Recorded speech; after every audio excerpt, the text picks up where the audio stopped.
หลาจอยเบิดเลยมาหลบจิ้มนะหลบแล้วถูกใครไม่รู้ใจร้ายตีทำร้ายดูดิขามันหักขาหนึ่งแล้วก็พร้อมเหลือแต่หนังหุ้มกระดูกหนูเจ็บบอลูกเจ็บบอลูกมันก็เสียหายว่าตายไป2แล้วย่าเห็น2ตัวตายแล้วอีก2ตัวจักเสียไปใส่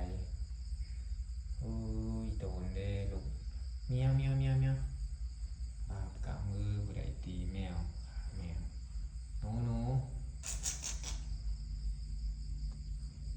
เรื่องที่ละขาเจ็บเนี่ยจอยมันแต่กระดูกบูนะเมียวหน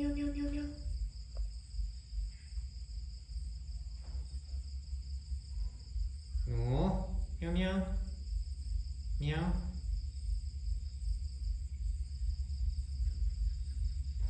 เมียว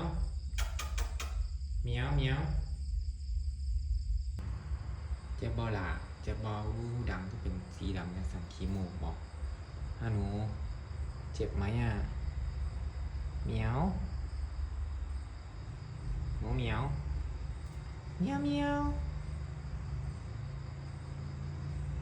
ลูกเธอไปใส่เวลาสงสารจังเลย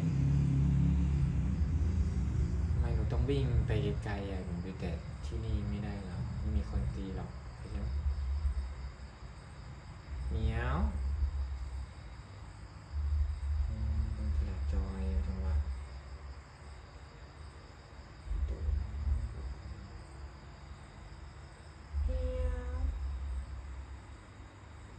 บ่ได้อยู่อาทิตย์หนึ่งลูกก็เสียตายไป2จะเสียไปใส่2เหมือนนี้แม่มันก็ถึกตีอีกจอยอีกมีความเมตตาสงสารสัตว์โลกแนวนำโชคเด้อเข้าใจบ่เรื่องบาปกรรมตีแมวบาปกรรมทางสมองมันเนาะหลานเนาะอาหารน้อยเดียวก็แบ่งให้กินบ่ได้ตีมันสิกินหลายสิ่งใดจังเชี่ยวเบิ่งทีละ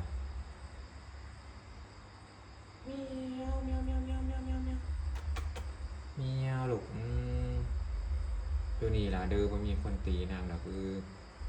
อยู่นี่ล่ะดูโอ้เบิ่งทีละเจ็บขา